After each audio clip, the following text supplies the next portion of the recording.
Do you know many people are having trouble with frozen freezer evaporators? Don't worry. In this video, we'll show you how you do this. Let's start. Step 1. Unplug freezer.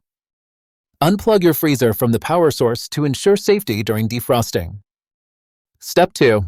Prepare for water. Lay towels or newspapers inside the freezer to soak up any melting water. Step 3. Scrape soft frost. For soft frost, use a plastic scraper to gently remove it from the surface. Step 4. Melt hard frost. Place pans filled with hot water at the bottom of the freezer to tackle hard frost. Step 5. Close and wait. Close the door, let the hot steam work for 15 minutes, and repeat if necessary. Now you should be able to effectively defrost your Frigidaire freezer. Still need help? Visit our website for the complete manual.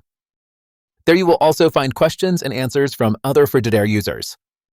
Did you find this video helpful? By subscribing, you help us continue to answer users' questions. So, subscribe to our channel. Thanks for watching and see you in the next video.